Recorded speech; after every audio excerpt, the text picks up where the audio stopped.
The baby's first cry cut through the Texas storm like a shattered promise. Sarah Mitchell held her newborn daughter with shackled hands, blood still warm on her thighs, while men's voices beyond the barn walls shouted numbers bidding on her body, her milk, her future. 19 years old. Worth exactly $200 with the baby included. The chains bit deeper as she tried to curl around her child, but the iron wouldn't let her protect what she'd just brought into this cruel world. Before we begin Sarah's journey from chains to freedom, hit that subscribe button and stay with us until the very end of this story. Drop a comment telling me what city you're watching from. I want to see how far Sarah's story travels tonight. The contractions had started at dawn, but the overseer didn't stop the work. Sarah Mitchell bent over the cotton rows as long as her body allowed her hands moving on instinct, while pain radiated through her spine in waves that stole her breath. She was alone in the field when her water broke, soaking through her thin dress, mixing with the red Texas dirt beneath her feet.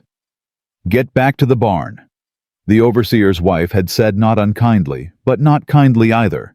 Just matter of fact, like Sarah was a mare about to foal. "You'll make a mess out here." The barn was where they kept the livestock. The barn was where Sarah gave birth on a bed of hay, her wrists bound to an iron ring in the wall. The midwife was another enslaved woman, old Rosa, who'd delivered 20 babies in this same barn and lost count of how many mothers didn't survive. "Push, child. I know it hurts, but you got to push." Sarah pushed. She screamed into the leather strap between her teeth. She bled. She prayed to a God she wasn't sure was listening anymore. And then the cry. That impossible, furious, alive sound. "A girl," Rosa said, wrapping the baby in a cloth that had seen too many births. "Healthy. Strong lungs." Sarah's arms trembled as Rosa placed the infant on her chest. The baby was slick with vernix and blood, her face scrunched and red, her tiny fists waving blindly. Perfect. Impossibly perfect. "Hey," Sarah whispered, her voice wrecked. "Hey, little one. I'm your mama." For exactly 7 minutes, Sarah believed she could protect this child. That maybe somehow things would be different. That maybe the master would let them stay together. Then the door opened. "Time's up," the overseer said. His name was Garrett Finch, and he smelled like tobacco and cruelty. "Clean yourself up. Auction's at midnight." Sarah's blood went cold. "What auction?" "You know what auction. Master's selling you. Been planning it since he found out you were breeding. You'll fetch more with the baby. 2 for 1. "No." The word came out broken. "No, please. I'll work harder. I'll do anything. Just don't." "Shut up." Finch unlocked her wrists from the wall, but immediately reshackled them in front of her. "You got 30 minutes to make yourself presentable. There'll be buyers coming from 3 counties. Best behavior, you hear." Rosa tried to help her clean up, but there was only so much that could be done. Sarah's dress was stained with birth. Her hair was matted. Her body was torn and bleeding and utterly exhausted. But none of that mattered to the men who would bid on her. They wanted her young. They wanted her proven fertile. They wanted her broken enough to obey. The rain started as they led her to the auction yard. Midnight in Texas, and the world was drowning. The auction yard was a churning pit of mud and lantern light men gathering under makeshift shelters, while the rain hammered down. Sarah stood on the raised platform, her bare feet slipping on wet wood, her baby clutched to her chest. The shackles on her wrists were just long enough to hold the child, but not long enough for anything else. "Lot 17, the auctioneer called out. His voice was practiced smooth. He'd done this 1,000 times. 19-year-old female, healthy, fertile, gave birth less than 2 hours ago, strong hips, good teeth. Comes with the infant. Starting bid is $100. The men stepped closer, their eyes assessing her like cattle. Sarah tried not to look at them. Tried not to see the way they evaluated her body, her worth, her future. 120, someone called. 150. 175. The baby started crying, a thin wail that cut through the rain. Sarah tried to soothe her, swaying slightly, but the chains made it nearly impossible. Her legs were shaking. She was bleeding through her dress. She was going to collapse on this platform, and no one would care. 200. The voice came from the back. Deep. Quiet. But it cut through the noise like a knife. The crowd turned. Sarah's gaze followed. He was tall, broad-shouldered, dressed in a dark coat and wide-brimmed hat pulled low. She couldn't see his face clearly in the rain and lamplight, but she saw his stance. Solid. Unmovable. 200. The auctioneer repeated, his eyebrows raised. That's a generous bid, sir. Do I hear 220? Silence. The other buyers exchanged glances, muttering. 200 was high. Too high for a girl who'd just given birth and might not survive the week. 200 going once, the auctioneer called. Twice. The gavel cracked like thunder. Sold, to the gentleman in the black coat. Sarah's knees gave out. She would have fallen, but Finch grabbed her arm, hauling her upright. Come on, your new owner's waiting.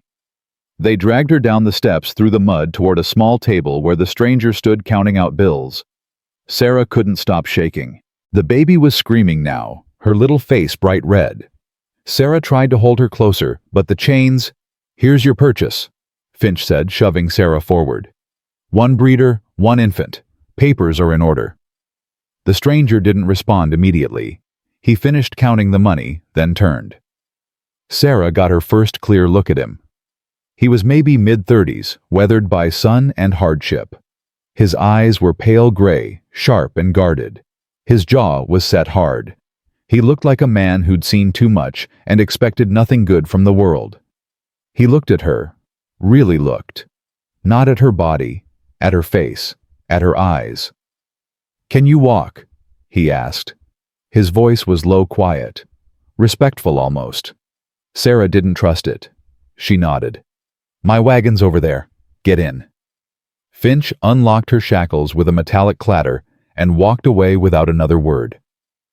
Sarah stood there, wrists raw and bleeding, holding her crying baby, staring at this stranger who'd just bought her. I ain't gonna hurt you, the man said, reading her fear. But you need to get out of this rain. You're both going to freeze. Sarah had no choice. She walked to the wagon on numb legs and climbed into the back. The man, her owner, God help her, climbed into the driver's seat and snapped the reins. They rode in silence through the storm. Sarah sat on the hard wooden bench, trying to shield her baby from the rain, her mind racing. What did he want? What kind of man paid $200 for a woman and her newborn? The answer was never good. The wagon turned off the main road onto a narrow path through pine trees. Sarah's heart pounded. Remote. Isolated. No one to hear her scream. They stopped in front of a small cabin. Weathered logs, stone chimney, a single window glowing with lamplight. The man climbed down and turned to her. Inside. Sarah didn't move. She couldn't. Terror had her frozen. He stepped closer, and she flinched violently. He stopped immediately, hands raised. I'm not going to touch you, he said quietly. But you're bleeding. You need to lie down. Your baby needs warmth, please. Please. When was the last time anyone said please to her? Sarah climbed down on shaking legs. He held out a hand to steady her, but she jerked away. He dropped his hand and stepped back, giving her space. Inside, he said again. Gentler this time. She followed him into the cabin. It was small but clean. A bed in the corner. A wood stove crackling softly. A table and 2 chairs. The air smelled like pine and coffee. Lie down, he said, gesturing to the bed. Sarah stared at it. A real bed, with blankets. She hadn't slept in a bed in 5 years. I don't understand, she whispered. What do you want from me? The man took off his hat, revealing dark hair streaked with gray. His eyes met hers, and for the first time she saw something in them that wasn't cruelty. Sadness. Deep old sadness. I want you to rest, he said. That's all. That's not all. It's never just that. I know. He set his hat on the table. I know you got no reason to trust me, but I'm telling you the truth. You just gave birth. You're hurt. You need to lie down before you collapse." "And then what?" Sarah's voice rose. "Then what happens? You use me. You sell me again. You take my baby." "No."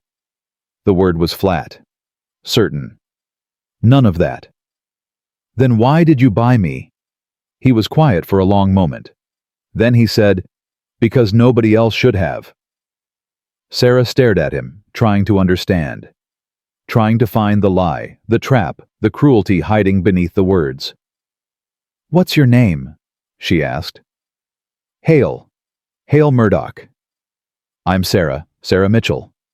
She looked down at her daughter, still crying weakly. "And this is—" She hadn't named her yet. Hadn't dared to. Names made things real. Names made loss hurt more. "You can name her when you're ready," Hail said. "Right now just lie down. I'll get water and clean cloths." He turned away, giving her privacy. Sarah stood there, swaying her body, screaming at her to rest. Slowly, carefully, she sat on the edge of the bed. The mattress was soft, real. She lay back, pulling her baby to her chest, and closed her eyes. When she opened them again, Hale was sitting at the table, his back to her, giving her space. A basin of warm water sat on the floor beside the bed, along with clean cloths and what looked like dried herbs. "I know a little about birthing," he said without turning around. "Lost my wife and baby 8 years back. Childbirth. I couldn't save them, but I learned what I should have known." Sarah's throat tightened. "I'm sorry." "Me too." He stood still, not looking at her. "There's a nightgown on the chair. It was hers. You can have it. I'll step outside while you change." He walked out before she could respond. Sarah stared at the closed door. She waited for him to come back in. Waited for the trap to spring. But minutes passed, and he didn't return. Slowly, painfully, she changed into the clean nightgown. It was too big, but it was soft and whole and clean. She washed the worst of the blood away with trembling hands. Her baby, still unnamed, had finally quieted, exhausted. When Hale came back inside, Sarah was lying down again, the baby asleep on her chest. "Thank you," she whispered. Hale just nodded. He moved to the far side of the room, pulling out a bedroll. "You take the bed," he said. "I'll sleep by the stove." "Why are you doing this?" He paused, his back to her. "I had a sister once, Margaret. She was 14 when our father's debts caught up with him. He sold her to pay them off. I never saw her again." His voice was flat, but Sarah heard the grief underneath. "I can't save her," he continued, "but I can save you, if you'll let me." Sarah didn't know what to say. Didn't know if she could believe him. But for the first time in 5 years, she felt something other than fear settle in her chest. Hope, fragile and terrifying. But hope. "Okay," she whispered. "Okay." Hale lay down on his bedroll without another word. Within minutes, his breathing had evened out into sleep. Sarah lay awake, staring at the ceiling, her daughter warm against her chest. Outside, the rain had finally stopped. Inside, the fire crackled softly. She'd been sold 4 times in 5 years. Each time she'd lost another piece of herself. Each time she'd survived anyway. But this time, maybe impossibly, this time she might do more than survive. She might live. Sarah woke to the smell of coffee and the sound of wood crackling in the stove. For a confused moment, she didn't know where she was. Then it all came rushing back: the auction, the rain. Hail Murdoch counting out $200 like it was nothing. The baby stirred against her chest, making small, hungry sounds. Sarah's breasts ached with milk that hadn't come in yet. She sat up carefully, every muscle screaming in protest. Hale was at the stove, his back to her. He didn't turn around. "There's water in the basin," he said quietly. "Fresh this morning, and I got goat's milk warming. Baby'll need to eat." Sarah's throat tightened. "You have a goat?" 3. Chickens, too. Small herd of cattle up in the north pasture. He poured coffee into a tin cup. "You want some? It's strong." Yes, Thank you. He brought the cup to the table, still not looking directly at her, like he was trying not to spook a wild animal. Sarah wrapped her hands around the warm metal and took a sip. It burned her tongue bitter and perfect. Your baby got a name yet? Hail asked. Sarah looked down at her daughter. The baby's eyes were closed, her tiny mouth working in her sleep. She had dark hair like Sarah's, and already Sarah could see herself in the shape of her nose, the curve of her cheek. Grace? Sarah whispered. Her name is Grace. That's a good name. Strong. It's what I wanted to name myself, if I'd ever had the choice. Sarah took another sip of coffee. But I never got to choose anything. Not my name, not my life, not where I went or who touched me or... Her voice broke. Hail finally turned to look at her. His pale gray eyes were steady, serious. You get to choose now. Everything from here forward. That's yours. Is it? Sarah's laugh came out bitter. You own me. You paid for me. I don't get to choose anything. I don't own you. You have papers that say otherwise. Then I'll burn them. Hail crossed to a wooden box on the shelf, pulled out a folded document, and dropped it into the stove. The papers caught immediately, curling and blackening. There. You're not owned. You're free. Sarah stared at the flames consuming her papers, her bill of sale, her proof of bondage, gone in seconds. Why would you do that? She whispered. Because you're a person, not property. Hail poured himself coffee. You can stay here long as you need, or I can take you to town, help you find work, find a place. Your choice. I don't know how to choose. I've never... Sarah's hands shook so badly the coffee sloshed. What if I choose wrong? Then you choose again. That's how it works. Grace started crying a thin wail that tore at Sarah's heart.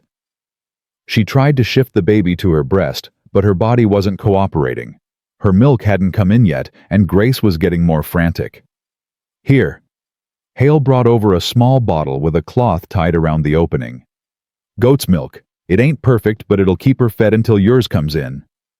Sarah took the bottle with trembling hands. Grace latched onto it immediately, sucking desperately.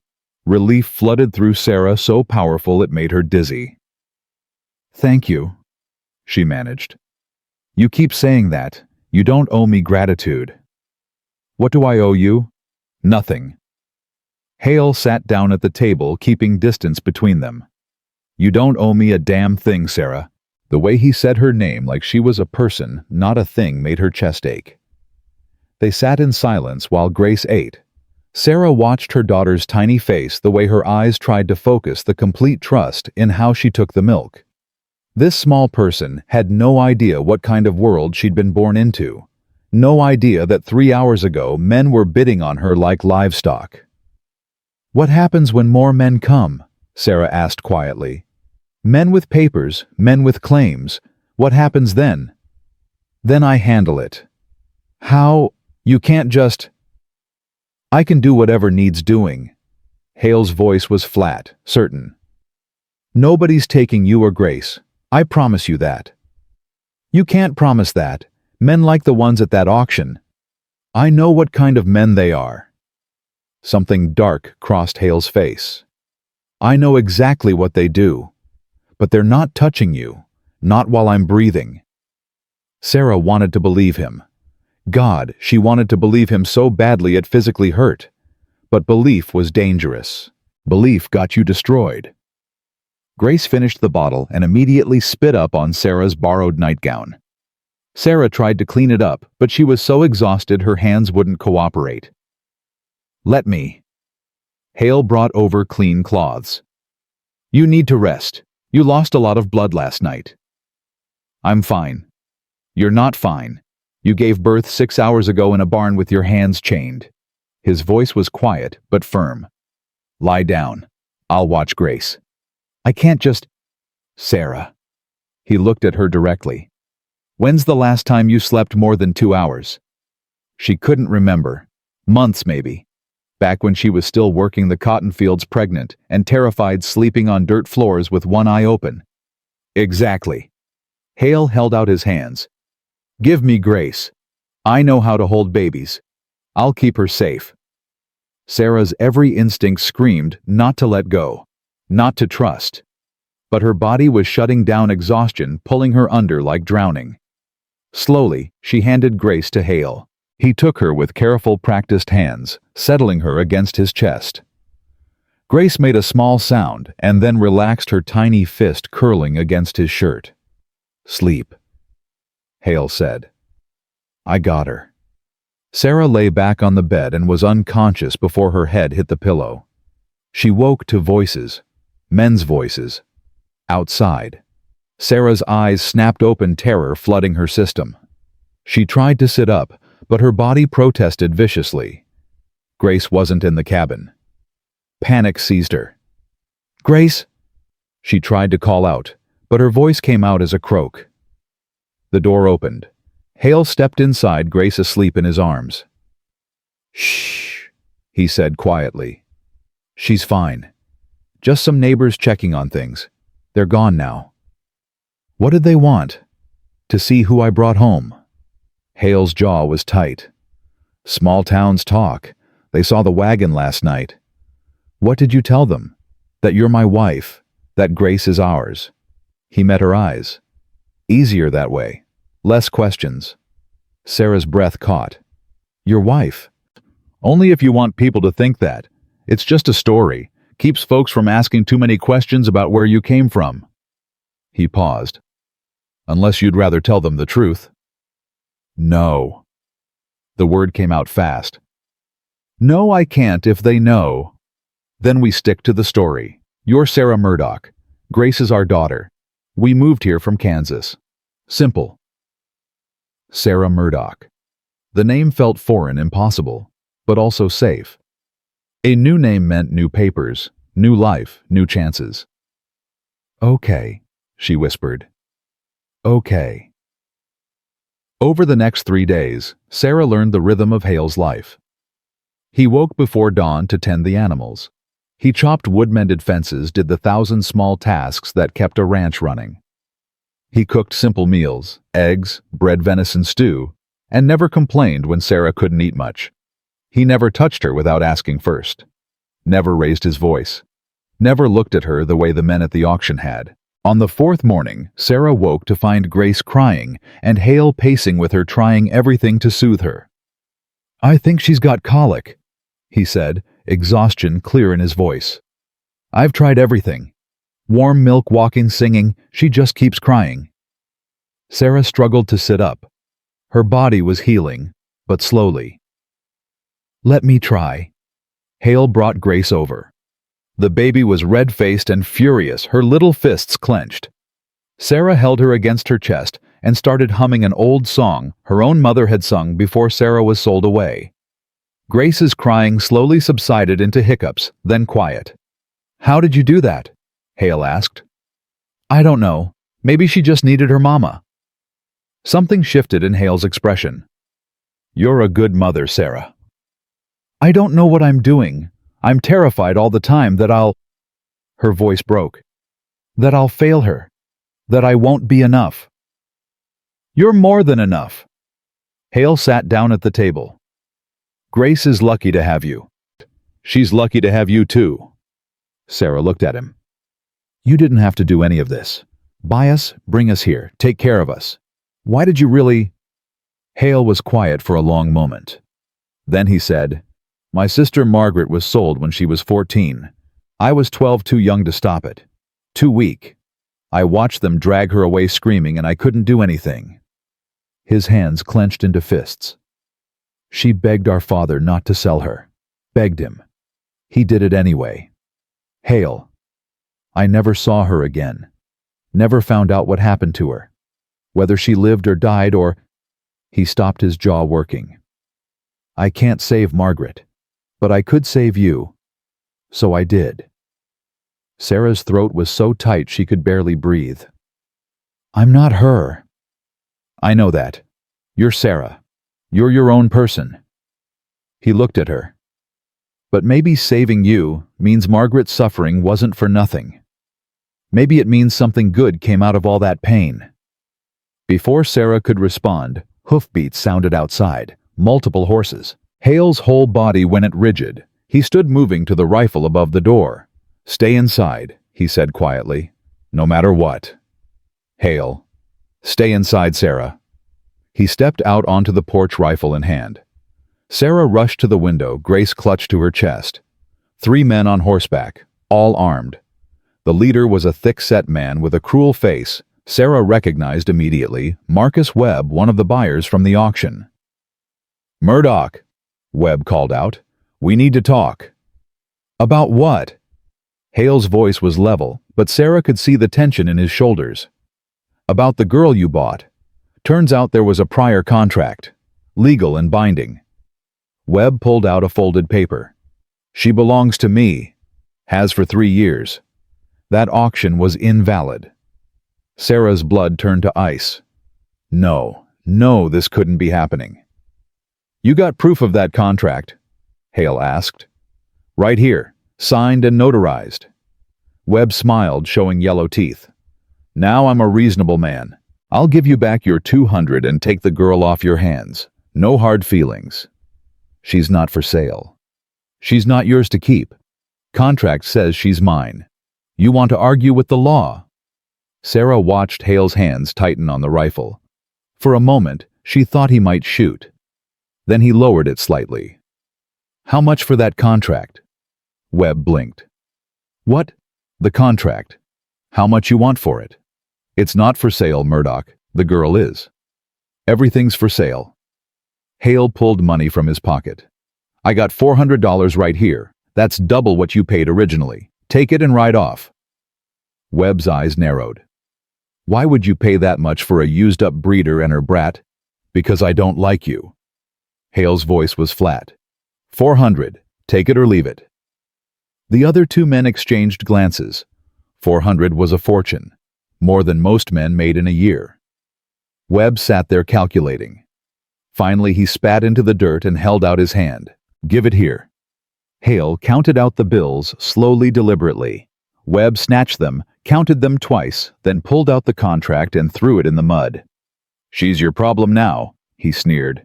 "Enjoy your little family." They rode off laughing. Hale stood there until they disappeared, then picked up the contract from the mud and brought it inside. Sarah was shaking so hard she could barely stand. $400. Hale, it's done." He threw the contract into the stove. "You're free, legally this time. But that money is just money. You're worth more than that." He looked at her. "You and Grace both." Sarah tried to speak, but no words came. Instead, she started crying. Not quiet tears, but huge, gasping sobs that shook her whole body. Hale stood there awkwardly for a moment. Then he stepped forward slowly, giving her time to move away. When she didn't, he wrapped his arms around her carefully, like she was something precious that might break. "You're safe," he murmured. "I promise. You're safe." Sarah cried against his chest. Grace between them, and for the first time in 5 years, she let herself believe it might be true. When the tears finally stopped, Sarah pulled back. Hale's shirt was soaked with her tears, and probably Grace's spit up, but he didn't seem to care. "I don't know how to thank you," Sarah said hoarsely. "Then don't." Hale stepped back, giving her space. "Just live. That's all I want. For you to have a life that's yours. I don't know how to do that. Neither do I most days." A faint smile crossed his face. "But we'll figure it out together." That night, after Grace finally fell asleep and the cabin was quiet, Sarah sat at the table with a piece of paper Hale had given her. A blank piece of paper, her first one ever. "What should I write?" she asked. "Whatever you want. Your thoughts, your story. Things you want to remember. It's yours." Sarah stared at the empty page. So many words trapped inside her for so many years. So much pain and fear and rage with nowhere to go. She picked up the pencil and wrote slowly, carefully. "My name is Sarah Murdoch. I have a daughter named Grace. Today I learned that freedom costs $400. Tomorrow I will learn what freedom means." She set down the pencil and looked at Hail. He was sitting by the fire carving something from a piece of wood. "What are you making?" she asked. "A rattle for Grace. Figured she might like it when she's a bit older." Sarah watched his hands work the way he handled the wood with care and patience. This man who'd spent $600 total to free her, who asked nothing in return, who slept on the floor while she took his bed. "Hail," she said quietly, "why do you sleep on the floor?" He paused in his carving. "You need the bed. You're still healing. But this is your home, your bed. I'm taking everything from you." "You're not taking anything. I'm giving." He looked at her. "There's a difference." "What's the difference?" "Taking means you got no choice. Giving means I chose." He went back to carving. "I'm choosing you and Grace, every day. That's what giving looks like." Sarah felt something crack open in her chest. Not breaking opening, like a door she'd kept locked for years finally swinging free. "What if I want to stay?" The words came out before she could stop them. "Not just for a while, but really stay. What if I want this to be home?" Hale's hands stilled. "Is that what you want?" "I don't know what I want. I've never been allowed to want anything." Sarah's voice shook. "But when I think about leaving, about going to town and finding work, and being alone with Grace, I'm terrified. And when I think about staying here with you, I'm still terrified. But it's a different kind of fear." "What kind?" "The kind that comes from hoping something might be real." Hale set down his carving and looked at her directly. "It's real, Sarah. This is real. You staying is real. Me wanting you to stay is real." He paused. "But I need you to know something. If you stay, it's because you choose to, not because you're grateful, not because you think you owe me, not because you're scared of being alone, but because you actually want to be here. How do I know the difference? Time. Give it time. Let yourself heal. Let yourself learn what choosing feels like." His voice was gentle. "And then decide. I'll wait." Sarah looked down at Grace, sleeping peacefully in her arms. Her daughter, her choice, her life. "Okay," she whispered. "I'll stay. For now. And we'll see." "That's good enough for me." The next morning, Sarah woke to find a stranger on the porch. A small child, maybe 3 years old, huddled against the door, shivering and crying. Sarah's scream brought Hale running from the barn. He took one look at the child and his face went hard. "Another one," he said grimly. "Another what?" "Abandoned child. Third one this year." He knelt down beside the little girl. "Hey there, sweetheart. Can you tell me your name?" The child just cried harder. Hale picked her up gently and brought her inside. Sarah noticed a note pinned to the girl's filthy dress. "Her name's Emma," Hale read aloud. "Says here, her parents died of fever. The aunt who was caring for her can't afford another mouth to feed." He set the note down, his jaw tight. "This is what happens out here. People die, children get left behind, and you take them in." Sarah looked at him. "You do this often." "When I have to." Hale was already warming milk for the child. "What else am I supposed to do? Let her die on my porch?" Sarah looked at the little girl Emma with her tear-streaked face and hollow eyes. She looked like Sarah had felt her entire life, lost, terrified, waiting for the next cruelty. "We'll keep her," Sarah said. Hale turned to look at her. "You sure that's 2 children now? That's a lot." "I'm sure." Sarah held out her arms. Emma hesitated, then reached for her desperately. Sarah held the little girl close, rocking her gently. "We'll keep her. She needs us." "Yeah." Hale's voice was rough. "Yeah, she does." Emma cried for 3 hours straight, before finally falling asleep in Sarah's arms. Grace woke up and started crying too. The cabin was chaos, 2 children needing everything. Sarah's body still healing, Hale trying to cook and clean and take care of everyone at once. "This is insane," Sarah said at one point, laughing despite her exhaustion. "We're insane." "Probably." Hale was bouncing Emma on one hip while stirring soup with his free hand. But it's a good kind of insane. Is there a good kind? Yeah, the kind where you're too busy helping people to think about your own pain. Sarah understood that. For the first time in days, she hadn't thought about the auction, about the men who'd bid on her, about all the years of suffering. She'd been too busy taking care of Emma and Grace to have time for fear. That night, with both children finally asleep, Sarah and Hail collapsed at the table. "We need a bigger cabin," Hail said. "We need sleep." "That too." He looked at her and something warm flickered in his eyes. "You're good at this, being a mother. I'm making it up as I go. Aren't we all?" He smiled, and it transformed his whole face, made him look younger, less burdened. "Thank you, Sarah." "For what?"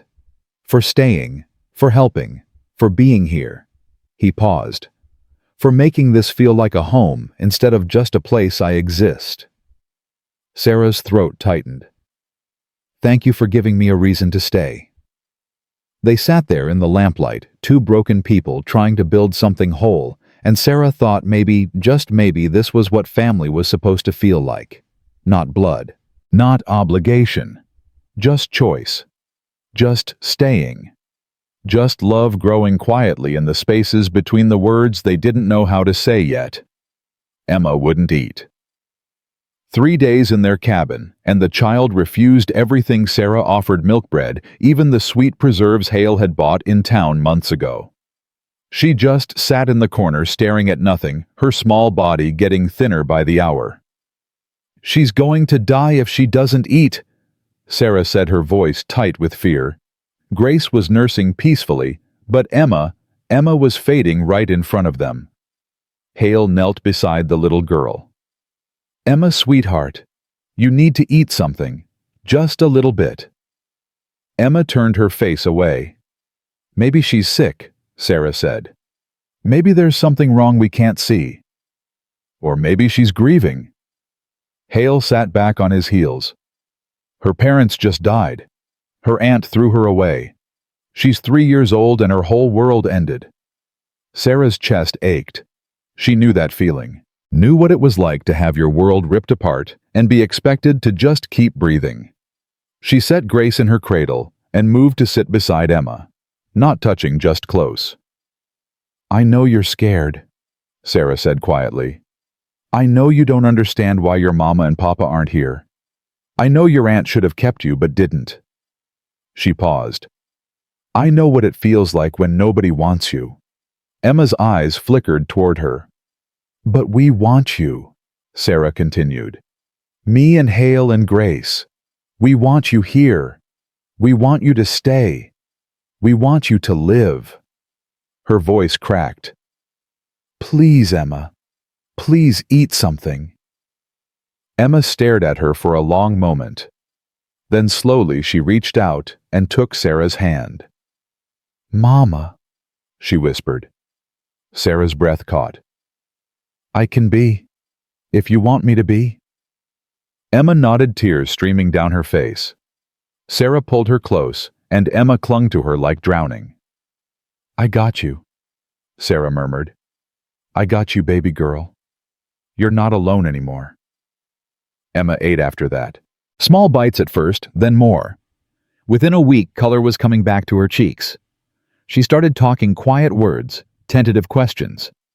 She followed Sarah everywhere, helping with Grace, learning to gather eggs from the chickens. "You're good with her," Hail said one evening, watching Sarah braid Emma's hair while Grace slept. "I remember what it felt like, being that scared." Sarah's hands were gentle, careful not to pull. "I remember thinking nobody would ever choose me, ever want me. I wanted you. First time I saw you on that auction block." Sarah's hand stilled. "What do you mean?" Hail was quiet for a moment. "I went to that auction looking for livestock, needed a new milk cow. But then I saw you up there holding Grace, bleeding and terrified, and—" He stopped. "I couldn't leave you there. Couldn't let any of those men take you home. So you bought me instead. I freed you. There's a difference." "Is there?" Sarah's voice was sharper than she intended. "You still paid money. You still own—" "I don't own you, Sarah. I never have. Hale's voice was firm. Those papers I burned, that was real. You're free. You can leave anytime you want. And go where do what? Sarah tied off Emma's braid with shaking hands. I have 2 children and no skills except picking cotton and surviving. Where would I go? Anywhere you choose. I'd help you, give you money, take you wherever you wanted. Why would you do that? Because keeping you here when you don't want to be is the same as owning you. And I won't do that. Sarah looked at him. This man who'd spent $600 freeing her and asked for nothing back. This man who took in abandoned children and carved rattles by firelight and never once tried to claim what the world said he'd bought. What if I don't know what I want? She whispered. Then take your time figuring it out. I'm not going anywhere. 2 weeks passed. Emma started calling Sarah Mama and Hale Papa without prompting. Grace learned to smile, her whole face lighting up when Hale made funny faces at her. The cabin felt full, crowded and chaotic and alive. Sarah's body healed. The bleeding stopped. Her strength returned. But every time she thought about the future, about what came next, panic seized her throat. One morning she woke to find Hale gone and a note on the table. Went to town for supplies. Back by supper. You're safe. The rifle is loaded if you need it. H. Sarah stared at the note. He trusted her. Trusted her alone with the children, with his home, with everything. Trusted her not to run. She could run. Could take the girls and disappear while he was gone. He'd left money in the box under the floorboard. She knew where it was. She could take it, take the wagon, be 3 counties away before he returned. But where would she go? And more importantly, did she want to? Emma appeared at her side, rubbing sleep from her eyes. Where's Papa? He went to town. He'll be back tonight. Can we make him a surprise for when he comes home? Sarah looked down at Emma's hopeful face, at Grace cooing in her cradle, at this life that had somehow become hers. Yeah, she said softly. Yeah, we can do that. They spent the day making bread. Emma helped knead the dough, her small hands making a mess, but her face so proud. Sarah let herself enjoy this moment of normalcy, of motherhood, of belonging. When Hale returned at sunset, the cabin smelled like fresh bread and something that felt dangerously close to home. Something smells good, he said, setting down packages. We made bread, Emma announced proudly. I helped. Did you now? Hale smiled at her. Can't wait to taste it. They ate together, the 4 of them crowded around the small table. Emma chattered about her day. Grace made baby sounds. Hale told them about town. Nothing important. Just small talk, but it felt precious somehow. After the children were asleep, Sarah found Hale outside staring at the stars. Thank you for trusting me today, she said quietly, leaving me alone here. Why wouldn't I trust you? Because I could have run, could have taken everything and disappeared. I know, he glanced at her. Did you think about it? Sarah was silent for a moment. Then she said, yes, for about 5 minutes. Then Emma asked if we could make you a surprise, and I realized... Her voice caught. I realized I didn't want to run. I wanted to stay. Because you're scared to be alone. Because this feels like home. The words came out raw, honest. Because for the first time in my life, I wake up and I'm not terrified of what the day will bring. Because Emma calls me Mama, and Grace smiles when I hold her, and you... She stopped. And I what? You make me feel human again. Like I'm worth something beyond what men will pay for me. Hale turned to face her fully. Sarah, you were always worth more than that. Always. You just couldn't see it because they spent years telling you otherwise. How do you know that's true? How do you know I'm not just broken beyond repair? Because broken things can still be beautiful, can still be strong. He reached out slowly, giving her time to move away. When she didn't, he touched her face gently. You're the strongest person I know. You survived things that would have killed most people. You're raising 2 children while healing from trauma that never should have happened. You're not broken, Sarah. You're a warrior." Sarah's eyes filled with tears. "I don't feel like a warrior. I feel like I'm barely holding on." "That's what warriors do. They hold on when everything's telling them to let go." She wanted to kiss him, wanted to close the distance between them and feel what it was like to be touched because she chose it, not because someone owned her. But fear held her frozen. Hail seemed to sense it. He dropped his hand and stepped back, giving her space. "We should get some sleep," he said quietly. "Tomorrow's going to be busy. Need to mend the fence in the north pasture before winter comes." "Hail." "Yeah. I'm glad I stayed." His smile was soft, warm. "Me too." 3 days later, everything shattered. Sarah was hanging laundry when she heard horses, multiple horses coming fast. Her blood turned to ice. "Emma," she called out. "Get inside now." Emma ran to her eyes wide with fear. Sarah scooped her up with one arm, grabbed Grace from her blanket with the other, and rushed into the cabin. Hale was already at the door, rifle in hand. "Stay back," he ordered. 4 men rode into the yard. Sarah recognized one immediately, the auctioneer from that night. Her stomach dropped. "Murdoch." The auctioneer called out, "We got a problem." "What problem?" "That girl you bought. Turns out she was stolen property. Escaped from a plantation in Georgia 3 years back. Owners offering a $1,000 reward for her return." Sarah couldn't breathe. No, this was a lie. She'd been sold legally. She had papers. "That's not true," Hale said flatly. "Got the wanted poster right here." The man held up a paper. Sarah Mitchell, 19 years old. Ran from the Thornton plantation with stolen goods. "That your girl or not?" Sarah's legs gave out. She sank to the floor, both children in her arms, her mind spinning. The Thornton plantation. She'd been there. She'd been sold there at 16. But she hadn't run. They'd sold her again when she got pregnant because she didn't run. Sarah called out, her voice shaking. "They sold me. I didn't steal anything. I was sold to a cotton merchant in Texas. I had papers." "Papers can be forged, miss. Thornton says you ran. Says you killed an overseer on your way out." "That's a lie." Sarah was on her feet now, fury burning through the fear. "I never killed anyone.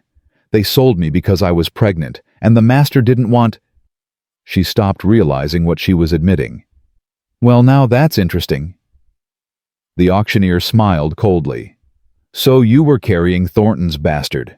That makes you even more valuable. He wants his property back, miss. His child, too." "Grace isn't his." Sarah's voice cracked. "She's mine. Mine. Sarah." Hale's voice was low, warning. "Get back inside." "But inside. Now." Sarah stumbled backward, clutching the children. Emma was crying. Grace was wailing. Everything was falling apart. Hale stepped fully onto the porch, rifle leveled. "You boys need to leave," he said quietly. "Can't do that, Murdoch. Thornton's paying good money. We're here to collect." "Over my dead body." "That can be arranged." The tension stretched tight as wire. Sarah watched through the window, her heart hammering so hard she thought it might burst. Hale was outnumbered 4-1, if they drew weapons. "How much?" Hale asked suddenly. "What? How much is Thornton paying? 1,000 for Sarah, you said. What about the children?" "He wants them too. Another 500 for both." 1,500 total then. Hale lowered his rifle slightly. "I'll give you 2,000 right now to forget you ever saw her." The men exchanged glances. "That's a lot of money," one of them said slowly. "It is. More than Thornton's paying. And you get it now instead of riding all the way to Georgia and maybe getting nothing if he changes his mind."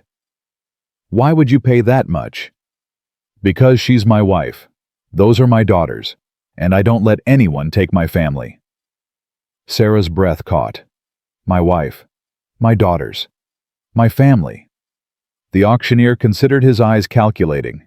Finally, he spat in the dirt. You got $2,000 in cash right now. Come inside, I'll show you. Hell no. Sarah started, but he was already opening the door. The four men dismounted and followed Hale inside.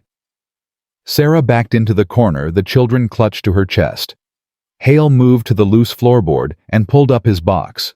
He opened it, revealing stacks of bills. 2,000. He counted out slowly. That's everything I got. Take it and sign something saying the debt is paid. Sarah and the children stay here, free and clear. The auctioneer counted the money twice. Then he pulled out a piece of paper and scrawled something on it.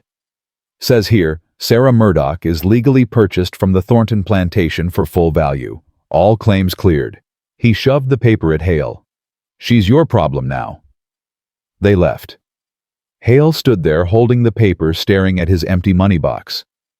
That was everything, Sarah whispered. Everything you had saved. Your father's inheritance. Your security. You gave it all away for you. Hale turned to look at her. For you and Emma and Grace. Yeah, I did. Why? The word came out as a sob. Why would you do that? Because some things are worth more than money. He crossed to her, kneeling down to her level. You're worth more. The girls are worth more. I'd spend every cent I'll ever earn to keep you safe. But now you have nothing. I have you. I have Emma and Grace. I have everything that matters. Sarah broke. She'd held it together through the auction, through the fear, through weeks of trauma and healing. But this broke her completely. She sobbed into his shoulder while he held her, held all three of them, his arms solid and sure. I'm sorry, she choked out. I'm so sorry. I didn't know about Thornton. I didn't know they were saying I ran. They sold me when I was pregnant, and I thought, I know, I believe you. None of this is your fault. But you lost everything because of me. I didn't lose anything. I invested in the right thing. He pulled back to look at her. Sarah, listen to me. Money comes and goes. I can earn more. But you, Emma Grace, you're irreplaceable. You're worth every penny and more. Emma tugged on Sarah's dress. Mama, why are you crying? Sarah tried to pull herself together. Because Papa just did something very brave, sweetheart. Is he a hero? Yeah. Sarah looked at Hale through her tears. Yeah, he is. That night, after the children finally slept, Sarah found Hale sitting outside again, staring at nothing. You should have let them take me, she said quietly. No.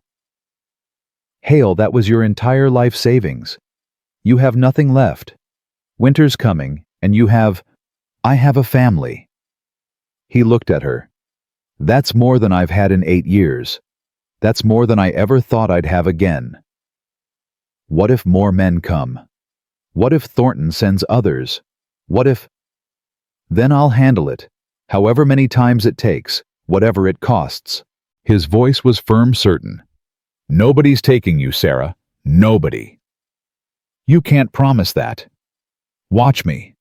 Sarah sat down beside him, close enough that their shoulders touched. I don't understand you, she whispered. I don't understand why you keep saving me. Why you care so much. Why you'd give up everything for someone you barely know. I know you well enough. I know you're brave and strong and kind. I know you love those girls with everything you have. I know you make the best bread I've ever tasted. He paused. And I know that having you here makes this cabin feel like a home instead of just a place I survive. Hale. You don't have to say anything. I'm not asking for anything back. I just need you to know you matter, Sarah. You matter to me. Sarah's heart was pounding so hard she could hear it in her ears. She turned to look at him. This man who'd bought her freedom 3 times now, who'd spent his entire fortune keeping her safe, who asked for nothing but her choice. "What if I want to give something back?" she asked quietly. "Like what?" "I don't know. A chance, a try." She took a shaky breath. "What if I want to make this real, not pretend marriage for the neighbors? Real." Hale went very still. "Sarah, you don't have to." "I know I don't have to. That's why I want to." She took his hand the first time she'd touched him voluntarily. "You've given me everything. Choice, safety, home, family. What if I choose you back? What if I choose us? You're still healing. You're grateful and confused and I'm in love with you." The words came out in a rush, terrifying and true. "I don't know when it happened. Maybe when you burned my papers. Maybe when you gave Emma your last name. Maybe tonight when you handed over everything you owned without hesitation. But I love you, Hail Murdoch. And I'm choosing to stay. Not because I'm scared, not because I'm grateful, but because I want this life with you." Hale's eyes were suspiciously bright. "Sarah, you can say no. If you don't feel the same, if this was only ever about saving me, I understand." He kissed her, gentle, careful, giving her every chance to pull away. Sarah didn't pull away. She leaned in, kissing him back, tasting salt from both their tears. When they finally broke apart, both breathing hard, Hale rested his forehead against hers. "I love you too," he whispered. "Have since the night I saw you on that auction block. I just didn't know how to tell you without making you feel obligated." "I don't feel obligated. I feel free." Sarah laughed, the sound wet but genuine. "For the first time in my life, I feel free to choose what I want.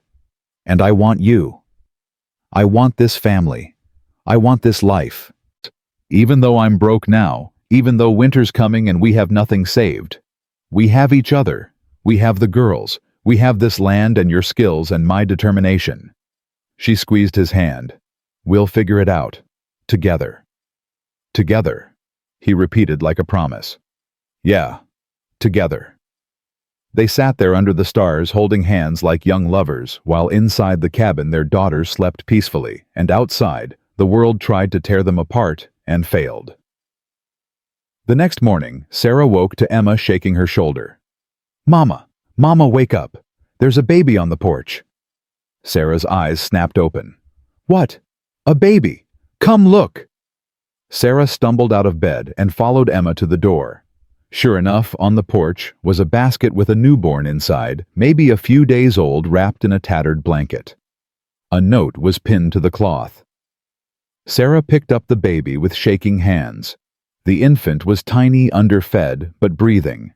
The note said only, "Please help her. Her name is Rose. I can't keep her. May God forgive me."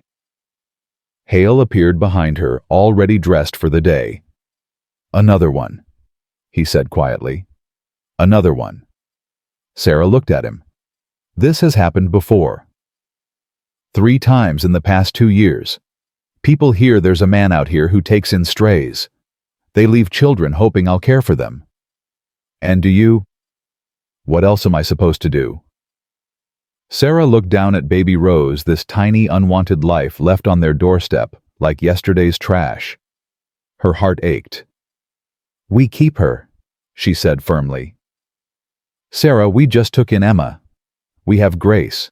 That's 3 children, and I just spent every penny I had. We keep her." Sarah met his eyes. "We take in the broken ones, the abandoned ones, the ones nobody else wants. That's who we are now. That's what this place is." Hale stared at her for a long moment. Then he smiled, and it transformed his whole face. "Yeah," he said softly. "Yeah, I guess it is." "You're insane," Sarah said, but she was smiling too. "You're the one who just agreed to raise 3 babies with a broke cowboy in the middle of nowhere." "Then we're both insane." "Good." He kissed her forehead. "I like us insane." They brought Rose inside. Emma was immediately fascinated, wanting to help with everything. Grace woke up and started crying, jealous of the attention. Rose needed feeding and cleaning and constant care. The cabin was chaos. Beautiful, exhausting, terrifying chaos. "This is our life now," Sarah said that night, rocking Rose while Hale fed Grace and Emma finally slept. "You regret it?" "Not even a little." She looked at him across the lamplight. "This is the life I choose. Every overwhelming, broke, chaotic piece of it. Even though we have no money left. Money can be earned. Love can't be bought." She smiled. "You taught me that." Hale crossed to her baby Grace in his arms and kissed Sarah with a gentleness that made her heart ache. "We're going to be okay," he murmured against her lips. "All of us. I promise." And for the first time in her entire life, Sarah believed in promises. Winter came hard that year. The first snow fell in October early, and brutal, blanketing the ranch in white silence. Hale worked from dawn until dark, chopping wood, reinforcing the barn, hunting whatever game he could find. Sarah kept the cabin warm, kept the children fed, kept everyone alive on almost nothing. "We're running low on flour," she told Hale one morning, her voice carefully neutral. "And salt. And coffee." Hale didn't look up from sharpening his knife. "I know." "How low is low?" "Another week. Maybe 2 if we're careful." Sarah's stomach clenched. 3 babies to feed, winter just starting, no money left. "I can go to town," she said quietly. "Find work. Maybe the general store needs help or—" "No." "Hale, we need—" I said no. His voice was sharper than usual. He set down the knife and looked at her. "You're not going to town. Too many people asking questions. Too many men who might recognize you. Then what do we do? Let the children starve?" "I'll figure something out. How you can't make money appear from nothing."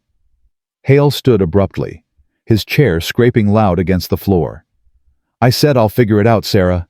Just give me time." He grabbed his coat and walked out, slamming the door behind him. Sarah stood there shaking. Emma looked up from where she was playing with Rose. "Is Papa angry?" Emma asked in a small voice. "No, sweetheart. He's just worried." Sarah forced a smile. Everything's going to be fine. But she didn't know if that was true. That afternoon, Sarah was changing Rose's diaper when she heard a horse approaching. Her blood went cold. More men coming to claim her. More people wanting to tear apart what they'd built. She grabbed the rifle and moved to the window. A single-rider older woman sitting straight in her saddle despite the cold. The woman dismounted and knocked firmly on the door. "Mrs. Murdoch," she called. "I'm looking for Mrs. Sarah Murdoch." Sarah's hands tightened on the rifle. She opened the door a crack. "Who's asking?" "Name's Margaret Thornhill. I run the church committee in town." The woman's eyes were sharp but not unkind. "I heard you and your husband took in some children who needed homes." Sarah's mind raced. Was this a trap? "Someone sent by Thornton. We have children, yes." "How many?" "3. "Why?" Margaret smiled. "Because the church has been collecting donations for families in need this winter. We heard about you folks. Heard your husband spent everything he had helping others. Figured it was time someone helped you." She gestured to her saddlebag. Sarah saw supplies, flour, salt, coffee, dried beans, even candy sticks. "I don't understand," Sarah whispered. "Your husband sold his best breeding bull to Samuel Hayes last month. Sold it for half what it was worth because Samuel's family was hungry. Then he gave the money to the widow Thompson to pay her rent." Margaret's voice was matter-of-fact. "Word gets around in small towns, Mrs. Murdoch. People remember kindness." Sarah's eyes burned with tears. "He didn't tell me." "Men like your husband don't talk about their good deeds. They just do them." Margaret started unloading supplies. "Now, I'm not saying this is charity. We just believe in taking care of our own. And from what I hear, you're good people. We're just trying to survive. You're doing more than that. You're taking in children nobody else wants, giving them homes, names, love." Margaret set down the last package. "That's the Lord's work, Mrs. Murdoch. whether you see it that way or not. After Margaret left, Sarah sat at the table staring at the supplies. Hale had sold his bull, the one he'd been breeding for 3 years, his best livestock, and never said a word. Had given the money away to people even more desperate than they were. When he came back that evening, covered in snow, Sarah was waiting. "You sold your bull," she said. Hale stopped in the doorway. Margaret came by. "Why didn't you tell me?" "Because you would have argued, would have said we needed the money more." "We do need the money. So does the widow Thompson. So does Samuel Hayes and his 6 children." Hale hung up his coat. "I couldn't watch them starve when I had something to sell." "But what about us? What about our children?" "We'll manage. We always do."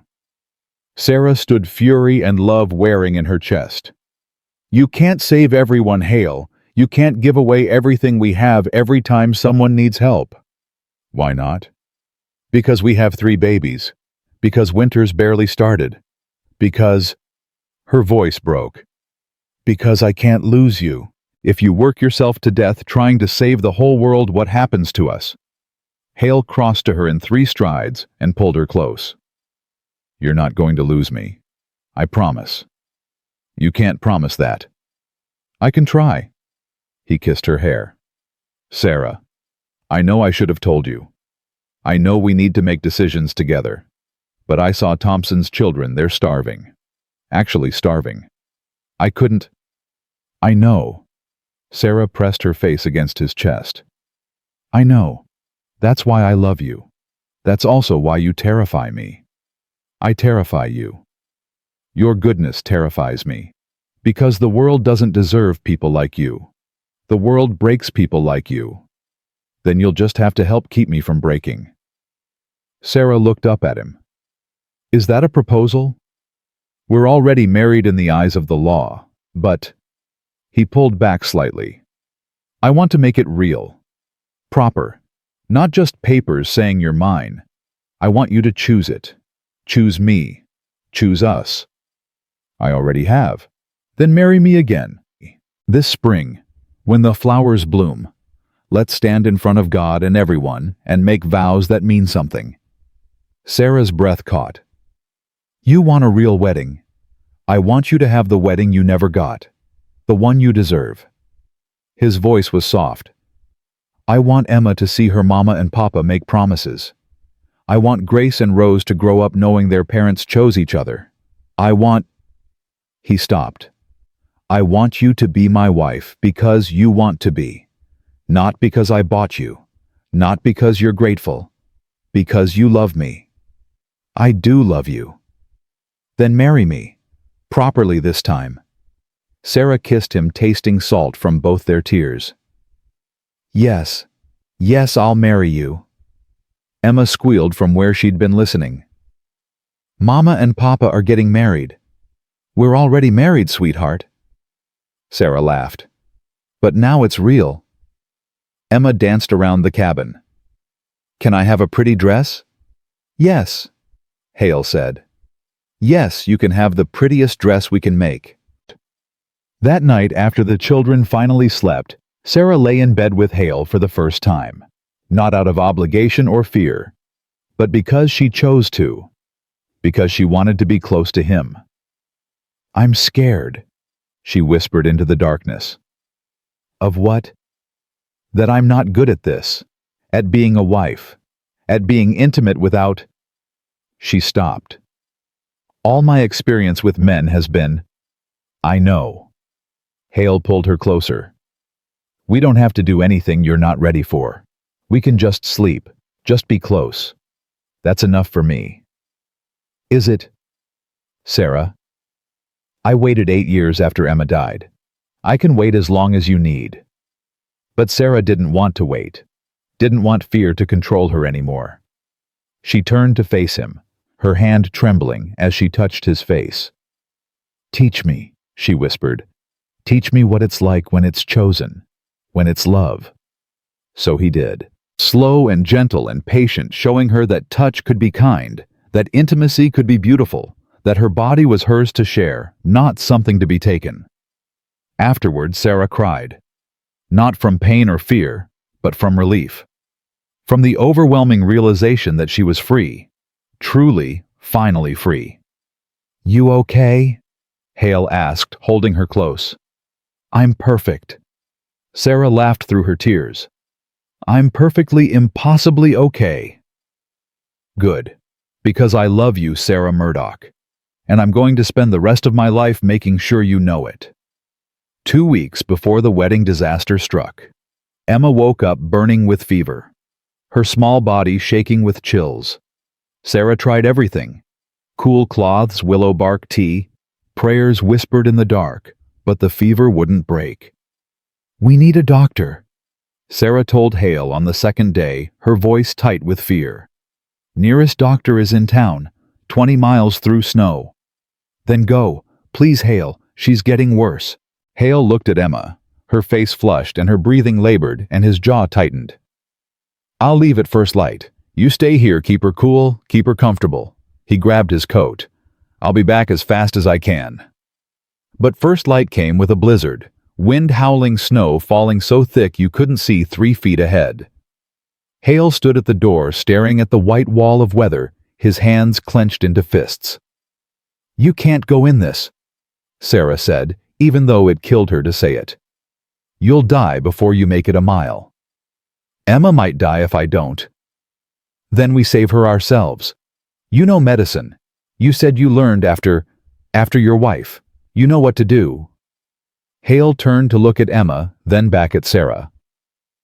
"I failed them, Emma and Grace. I didn't know enough then. But you know more now. Please, Hail. Try." So he tried. For 3 days, while the blizzard raged outside, Hail worked to save Emma. He made poultices from herbs he'd dried last summer. He forced liquids down her throat, drop by drop. He sat by her bedside when Sarah collapsed from exhaustion, whispering prayers to a God he wasn't sure was listening. On the 3rd night, Emma's fever broke. Sarah woke to find Hail asleep in the chair beside Emma's bed, his hand holding the child's small one. Emma was breathing easier, color returning to her cheeks. "Thank God," Sarah whispered. "Thank God." Hail stirred his eyes opening. "She's better. She's better." Sarah touched his face. "You saved her. We saved her. Together." Emma's eyes fluttered open. "Mama, Papa." "We're here, sweetheart." Sarah knelt beside the bed. "We're right here. I had bad dreams. I know, but they're gone now. You're safe." Emma looked at Hail. "You stayed with me. The whole time." "Of course I did. You're my daughter." His voice was rough. "I'm not losing you. Not ever. Promise?" "Promise." Emma smiled weakly and closed her eyes again, falling into real sleep this time, not fevered unconsciousness. Sarah and Hail collapsed together, exhausted and relieved and grateful. "I thought we were going to lose her," Sarah whispered. "So did I." Hail pulled her close. "But we didn't. She's strong, like her mama. She's strong like both of us." The blizzard finally broke on the 4th day. The world outside was buried in snow, everything white and clean and new. Hail spent the day digging out the barn, checking on the animals, making sure they'd all survived. Sarah stayed inside with the children. Emma was recovering slowly, still weak, but improving every hour. Grace and Rose needed constant attention, nursing and changing and soothing. "I don't know how you do it," Hail said that evening, watching Sarah move between the children with practiced efficiency. "Do what?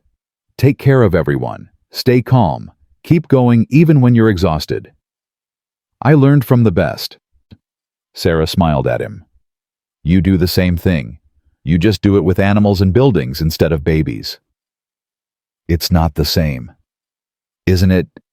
You're keeping us alive, keeping us safe. That's what matters." Hail pulled her close, resting his chin on top of her head. "We make a good team." "Yeah, we do." The wedding was supposed to happen in 2 weeks, But 3 days after Emma recovered, Sarah woke up feeling wrong. Not sick exactly, just off. Her breasts were tender, her stomach was queasy. She was exhausted despite sleeping through the night. She knew what it meant. Had known this feeling twice before. She was pregnant. Sarah sat at the table staring at her hands trying to process this. Another baby. They already had 3 children and no money. Winter was barely half over. They were surviving on charity and Hale's stubbornness. And she was pregnant. "You okay?" Hale asked, coming inside with firewood. "I need to tell you something." He heard the tone in her voice and set down the wood immediately. "What's wrong?" "Nothing's wrong. At least I don't think it's wrong, but—" Sarah took a breath. "I'm pregnant." Hale went very still. "You're sure?" "Pretty sure. All the signs are there." "When how long?" "Maybe 6 weeks. Since that first night we—" She stopped, her cheeks flushing. Hale crossed to her and knelt down, taking her hands. "How do you feel about it?" "Terrified, overwhelmed, happy, scared, everything all at once." She looked at him. "How do you feel about it?" "The same, all of it." He squeezed her hands. "But mostly I'm happy. Scared out of my mind, but happy. We can barely feed the children we have. We'll figure it out. We always do. That's not a plan, Hale. That's hope. Sometimes hope is all you need." He kissed her forehead. "We're going to be okay. All of us. I promise." Sarah wanted to believe him, but doubt gnawed at her. Another mouth to feed. Another child to protect. Another person who depended on them surviving. That night she couldn't sleep. She lay awake staring at the ceiling, doing math in her head. How much food they had left. How much Hale could hunt before spring. How long they could last. The numbers didn't add up. "Stop thinking so loud," Hale murmured beside her. "I can't help it. We're going to be fine. You don't know that. I know we'll fight like hell to make it true. That's good enough." Sarah rolled to face him. "What if I can't do this? What if I'm not strong enough to be a mother to 4 children? What if—" "You're the strongest person I know. You'll be fine. Better than fine." He touched her face gently. "And you won't be alone. I'm right here. Always. Promise. Promise." 2 days later, everything changed again. Sarah was kneading bread when she heard a woman's scream cut short, coming from the direction of the road. "Hale!" she called. He was there in seconds, rifle in hand. They both heard it this time, crying. A woman sobbing desperately. "Stay here!" Hale ordered. "No!" Sarah grabbed her shawl. "If it's a woman, she might need me." They found her collapsed in the snow 50 yards from the cabin. Young, maybe 20, dressed in torn clothes, bleeding from her bare feet. And in her arms, twins. 2 newborn babies wrapped in rags, both crying weakly. "Help us," the woman gasped. "Please, they're going to die. I can't. She collapsed completely. Sarah rushed forward, taking one of the babies while Hale scooped up the woman and the other infant. "Get them inside," Sarah ordered. "Fast." The woman was hypothermic, bleeding from childbirth, barely conscious. The twins were dangerously cold, their lips blue, their cries getting weaker. "What happened to you?" Sarah asked, trying to warm the babies by the fire. "Ran," the woman whispered. "Ran from my husband. He was going to sell them. Sell the babies. I couldn't—" "Shh, you're safe now. We got you." The woman grabbed Sarah's arm with desperate strength. "Promise me. If I die, promise you'll keep them. Don't let anyone sell them. Promise." "I promise, but you're not going to die." "Promise." "I promise, I swear I'll keep them safe." The woman's grip loosened. Her eyes closed. "No," Sarah shook her. "Stay awake. Stay with me." But the woman didn't respond. Hale checked her pulse and shook his head. "She's gone. Lost too much blood." Sarah stared at the dead woman in their cabin. at the two newborn babies crying weakly, at Hale's exhausted face, at Emma watching from the bed, eyes wide with fear. 5 children, Sarah whispered. We have 5 children now, and I'm pregnant. That's 6. Sarah. 6 children, Hale. We can barely feed 3. We have no money, no supplies. It's the middle of winter and we have 6 children. Her voice was rising, panic creeping in.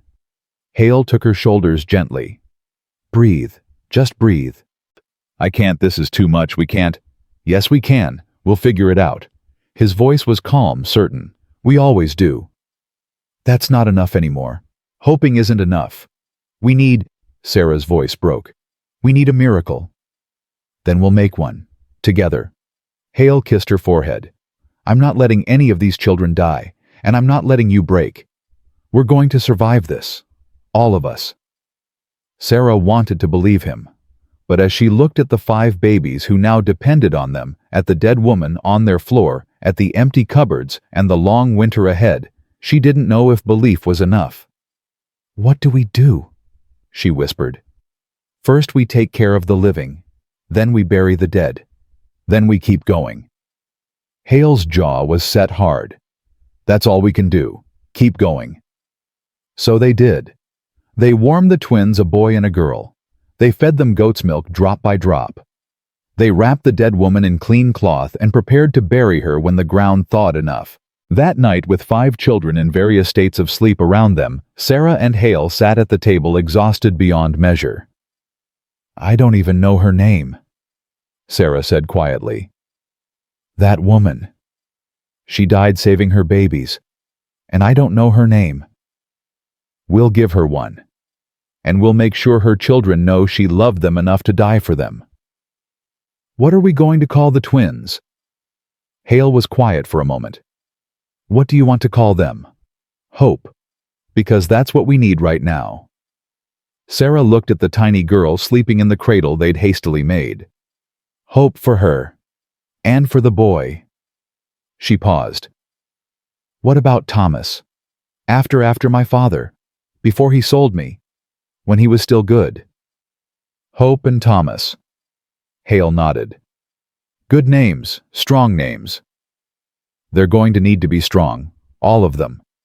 Sarah's hand moved unconsciously to her stomach. We're building something here, aren't we? Something bigger than us. Yeah, a family, a real one, built from broken pieces. Do you think we're crazy? Probably.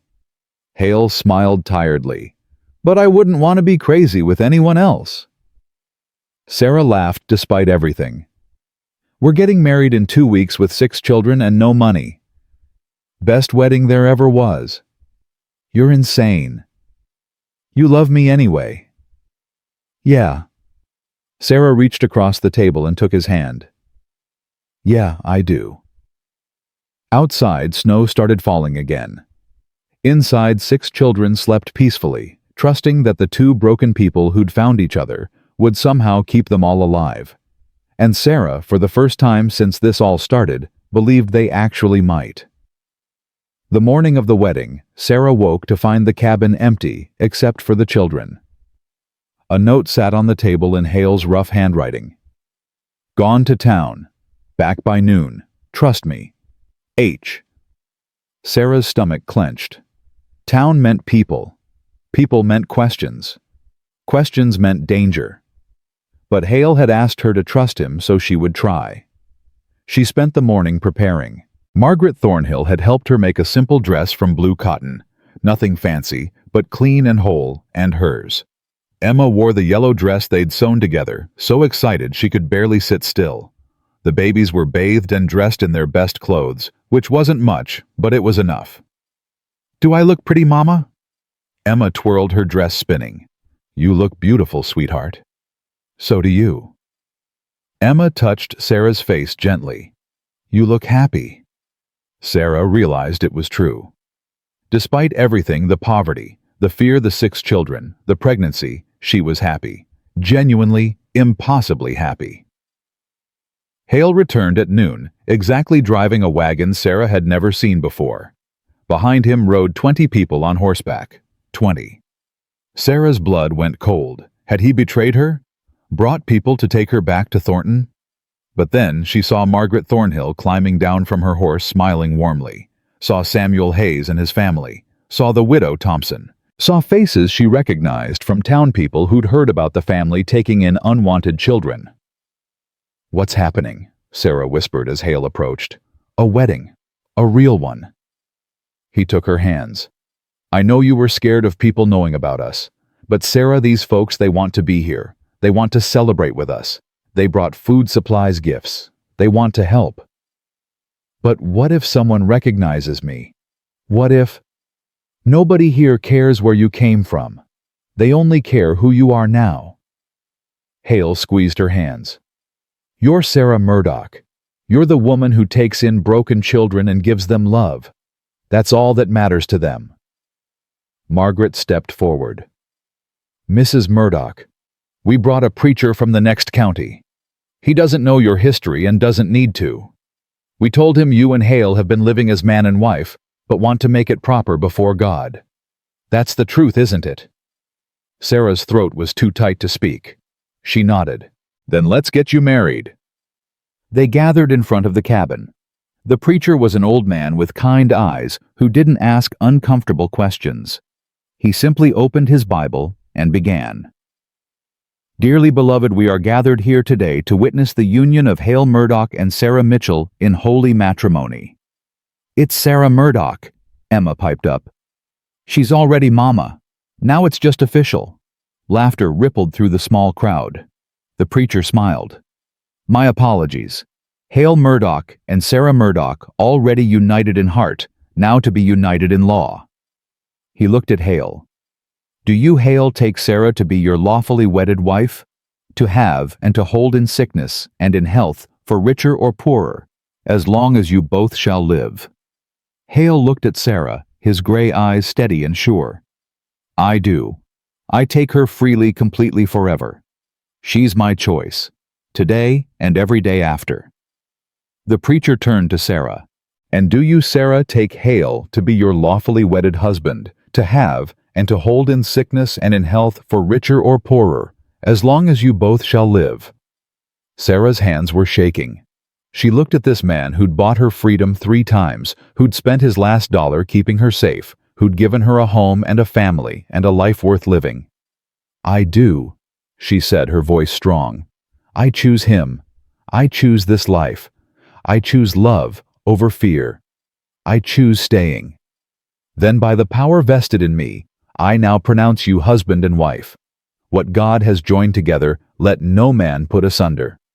The preacher smiled. "You may kiss your bride."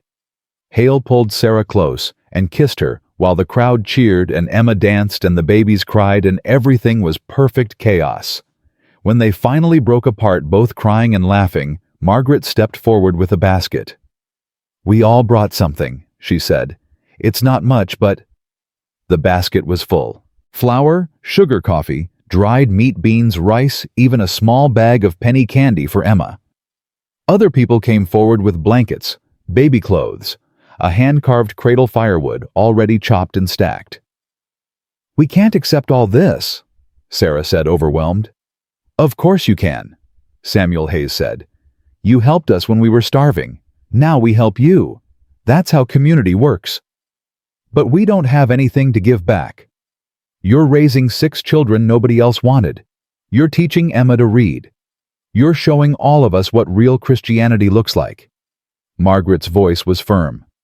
"That's more than enough." The celebration lasted all afternoon. People ate, talked, told stories. Emma played with Samuel's children, laughing and running like the child she'd never gotten to be before. The babies were passed from arms to arms, cooed over and loved. As the sun started setting and people began leaving, each one stopped to hug Sarah and Hale, to promise prayers and future help, to thank them for reminding the town what mattered.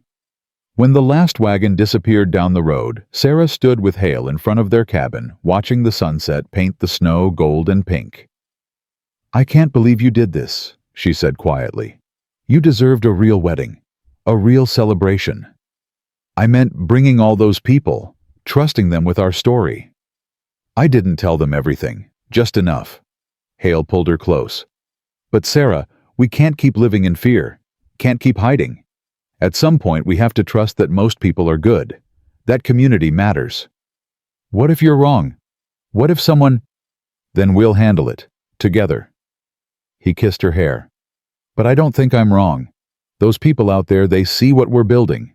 They want to be part of it. That night, their first official night as husband and wife, Sarah lay in Hale's arms, feeling something she'd never felt before. Safe. Not just physically safe, but emotionally safe. Safe to love, safe to hope, safe to believe in tomorrow. I'm pregnant, she said into the darkness, even though he already knew. I know. 7 children. We're going to have 7 children, and we're barely surviving with 6. We'll manage. How? Sarah's voice cracked. How do we keep doing this? How do we keep taking in every broken child that shows up? How do we feed them all? Keep them warm? Give them everything they need?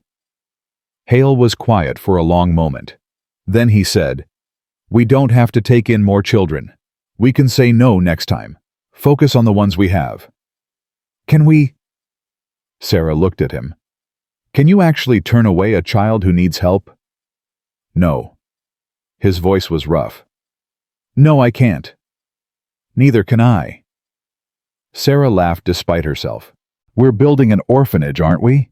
Without even meaning to. Looks like it. We're insane. Yeah. Hale kissed her forehead. But we're insane together. That's the best part. Spring came slowly, melting the snow, inch by painful inch. Hale worked himself nearly to death planting crops, repairing the cabin building, an addition to house all the children. The community helped when they could, but everyone was struggling after the hard winter. Sarah's pregnancy progressed. She was sick most mornings, exhausted all day, but she kept going. Kept feeding the children, teaching Emma her letters, nursing the babies, managing the chaos of their expanding family. You need to rest, Hale told her one afternoon, finding her scrubbing floors despite being 6 months pregnant. I'll rest when the floor is clean. Sarah, I'm fine. You're not fine. You're exhausted. You're pregnant. You have 6 children to care for. I need you to stop treating me like I'm breakable. Sarah's voice rose. I've survived things that should have killed me. I can handle cleaning a floor. Hale stepped back, hands raised. I'm sorry, I worry about you. Sarah's anger drained as quickly as it came. I know, I'm sorry, I'm so tired, Hale. So tired of being tired. Then let me help more. Let Emma help. Let the neighbors help. I don't want to be weak. Accepting help isn't weak, it's smart. He pulled her close carefully. You don't have to prove anything to anyone, Sarah, especially not to me. Sarah leaned against him, letting herself be held. What if I'm not enough? What if these children need more than I can give? They need love. You give them that every single day. That's enough. Is it? Yes. His voice was firm. Love is always enough. 2 weeks later, Sarah was hanging laundry when pain ripped through her abdomen. She gasped, doubling over, and the basket fell from her hands. Hale, she tried to call, but her voice came out weak. Emma found her first. Mama, what's wrong? Get Papa, now. Emma ran, and moments later, Hale was there, catching Sarah as her legs gave out. What happened? Pain. Something's wrong. The baby. Sarah's voice broke. Something's wrong with the baby. Hale got her inside and onto the bed. Sarah curled on her side, hands pressed to her belly, praying desperately. Not this baby. Please, God, not this baby. I'm going for the doctor, Hale said. No time. It's happening now. Sarah, you're only 6 months. I know. Tears streamed down her face. I know it's too early, but it's happening anyway. For the next 4 hours, Sarah fought to bring her baby into the world too soon. Hale stayed with her, holding her hand, whispering encouragement, while Emma watched the other children and prayed harder than she'd ever prayed in her young life. When the baby finally came, tiny and blue and silent, Sarah's heart shattered. "No," she sobbed. "No, no, no. Please, please, breathe, please." Hale took the baby, a boy so small he fit in Hale's 2 hands, and did something Sarah didn't expect. He breathed into the baby's mouth gentle puffs of air, then pressed on the tiny chest with 2 fingers. "Come on," he muttered. "Come on, son. Breathe." Nothing. "Come on." Hale's voice broke. "Breathe." The baby gasped. A weak, thin sound, but a sound. Then a cry barely louder than a kitten's mew. Sarah reached for him, and Hale placed the baby on her chest. He was so small, so fragile, his skin almost transparent. But he was alive, breathing, fighting. "He's not going to make it," Sarah whispered, tears falling onto her son's tiny head. "He's too small, too early." "Maybe, maybe not." Hale's voice was rough. "But he's breathing now. That's something." They named him James, for Hale's father, who'd taught him that some things were worth fighting for. For the next 3 weeks, Sarah barely left the bed. She held James skin to skin constantly, trying to keep him warm, feeding him drops of milk every hour, praying with everything she had. The other children tiptoed around, scared and quiet. Emma helped more than any 7-year-old should have to, caring for the babies, cooking simple meals, keeping everyone together while Sarah and Hale fought to save James. "I don't think he's going to make it," Sarah said on the 18th day. James had stopped eating. His breathing was getting weaker. I think we're losing him." "Then we keep fighting until we can't anymore." Hale's face was haggard, exhausted. "We don't give up. I'm so tired of fighting." "I know, me too." He touched James's tiny hand. "But he's still fighting, so we fight with him." On the 21st day, James opened his eyes and looked at Sarah. Really looked focused and aware. Then he latched onto her breast and nursed properly, for the first time, his tiny mouth working with determination. Sarah sobbed with relief. "He's going to make it. Hale, he's going to make it." "Yeah." Hale's voice was thick with tears. "Yeah, I think he is." James survived. Slowly, impossibly, he grew stronger.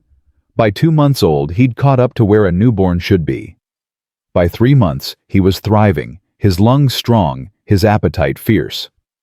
"He's a fighter," Margaret Thornhill said when she visited, "just like his parents." "We're not fighters," Sarah said, exhausted but happy. "We're just stubborn." "Same thing."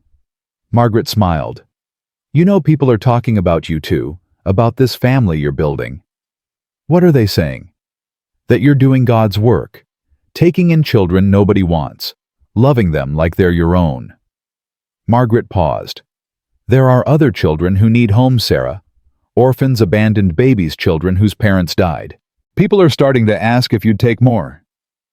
Sarah looked at Hale, who was feeding hope, while Thomas crawled at his feet, while Emma read stories to Rose and Grace, while baby James slept peacefully in his cradle. "We can't take every child," Sarah said quietly. "We barely manage with what we have." "I know, but maybe you don't have to do it alone." Margaret leaned forward. "What if the church helped? What if we organized donations, got the community involved? What if we made this official, a real orphanage supported by everyone? An orphanage." Hale looked up. "That's a big undertaking."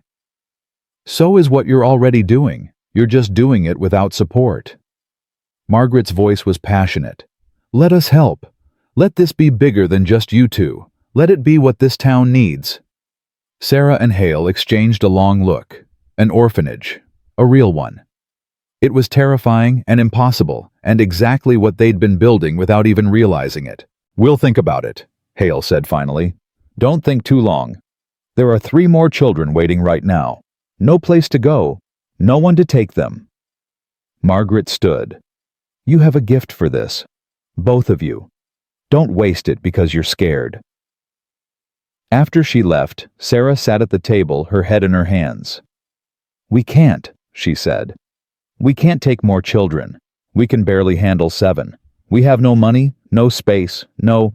We have love, Hail interrupted quietly. We have experience. We have a community willing to help. That's not enough. It's what we have. Maybe that's enough. He sat beside her. Sarah, I'm not saying we have to decide now, but think about it. Really think about it. We could give dozens of children what we've given Emma and Grace and Rose and the twins and James, homes, names, love, families. Or we could fail, could run out of resources, could watch children starve because we took on too much. We could. That's the risk. Hail took her hand. But what if we don't fail? What if we succeed? What if this is what we're meant to do? Sarah looked at their children, all 7 of them, in various stages of sleep and play, all alive and loved, because 2 broken people decided to build something beautiful from their pain. I need time, she said finally. Time to think, time to heal, time to figure out if we're strong enough for this. Take all the time you need. I'm not going anywhere. That summer word spread further. 3 more children appeared on their doorstep, siblings whose parents had died of cholera. A newborn left in their barn. A 5-year-old boy who'd been beaten nearly to death by his father and had nowhere else to go. Each time Sarah tried to say no. Each time she looked into their desperate eyes and couldn't. 12 children, she told Hail after taking in the 5-year-old. We have 12 children now. 12. I know. This is insane. I know. We need help. I know. Hail pulled her close. So let's accept it. Let Margaret organize the church support. Let the community help. Let this be what it's becoming, a home for children who have nowhere else to go. Sarah was quiet for a long time. Then she said, if we do this, if we really do this, we do it right. We make sure every child has enough food, warm clothes, education. We make sure they're loved, not just sheltered. Agreed. And we don't take more than we can actually handle. We have limits. We have to. Agreed. And you have to promise me. Sarah's voice broke. Promise me you won't work yourself to death, that you'll ask for help, that you'll take care of yourself too. I promise. Hail kissed her forehead. If you promise the same. Deal. They shook on it, both crying and laughing, and Sarah thought maybe, just maybe, they were actually going to pull this off. 5 years later, the Murdoch Home for Children was thriving. The original cabin had been expanded into a proper building with separate rooms for boys and girls, a big kitchen, a schoolroom where Sarah taught reading and writing, and enough space for 20 children comfortably. The community had rallied. Donations poured in. Margaret organized fundraisers. Local families took turns providing meals. A teacher from town came twice a week to help with lessons. Sarah stood on the porch one evening watching the children play in the yard. Emma was 14 now, tall and confident, helping the younger ones with their chores. Grace was 5, teaching Rose how to braid hair. The twins, Hope and Thomas, were leading a game of tag. James was 4, still small but fierce, keeping up with the older children through sheer determination. And there were others now. So many others. Children with stories like Sarah's, like Emma's, like all of them. Children who'd been thrown away and found their way here to this place, where broken things were mended with love. Hail came up behind her, wrapping his arms around her waist, his hands resting on her belly. She was pregnant again, their second biological child, due in 3 months. You did this, he murmured. We did this, Sarah corrected. Together. No, you started it. That first day you chose to stay. That first time you said yes to Emma. Every time after that you opened your heart to another broken child. His voice was thick with emotion. You built this, Sarah, this home, this family, this second chance for all of us. Sarah leaned back against him, watching Emma swing little James around while he shrieked with laughter, watching Grace and Rose sing together, watching Hope and Thomas argue over whose turn it was. She thought about that night on the auction block, about standing there with newborn Grace in her arms, bleeding and terrified while men bid on her body like she was livestock. About the moment Hail had said, 200, and changed everything. She thought about the girl she'd been nameless, worthless, owned. And the woman she'd become, Sarah Murdoch, wife, mother, founder of a home that had saved dozens of children from the same fate she'd escaped. "I'm free," she whispered, tears streaming down her face. "I'm finally truly free." "You always were," Hail said quietly. "You just couldn't see it yet. But Sarah, you didn't just free yourself. You freed all of them." He gestured to the children. "Every single one of those kids is alive because you chose love over fear, because you chose to stay when you could have run, because you chose to build instead of break." "We chose," Sarah corrected again. "Every day, we keep choosing." "Yeah," Hail kissed her temple. "Yeah, we do." Emma called out that supper was ready. The children stampeded toward the dining hall, laughing and shoving and alive. So beautifully, impossibly alive. Sarah took Hail's hand, and they walked together toward the chaos and noise and love that had become their life. She'd been sold 3 times before Hail bought her freedom. She'd been broken and beaten and told she was worth nothing beyond what men would pay. But she'd been wrong. They'd all been wrong. She was worth everything. Worth love, worth freedom, worth the life she'd fought so hard to build. And every child who came through their doors learned the same truth, that they were worth saving, worth loving, worth choosing. That night, after the children were in bed and the house was finally quiet, Sarah wrote in the journal she'd kept since that first day, "My name is Sarah Murdoch. I have 7 biological and adopted children with another on the way. I run a home that shelters 22 children who have nowhere else to go. I was once sold for $200. Now I teach children that their worth cannot be measured in money, that their value comes from who they are, not what was done to them. I was auctioned with my newborn daughter in my arms. Now I auction nothing but love freely given to anyone who needs it. This is my life. This is my choice. This is my freedom. And I choose it again every single morning for as long as I breathe." She closed the journal and looked at Hail sleeping peacefully beside her. At the house full of children sleeping soundly because 2 broken people decided that broken things could still be beautiful. Sarah Mitchell had been sold minutes after giving birth, bought by a cowboy for $200. But Sarah Murdoch had bought her own freedom with something more valuable than money, with courage, with choice, with love that multiplied instead of diminished, with the stubborn belief that every person deserved a second chance. And in the end, that belief had saved them all.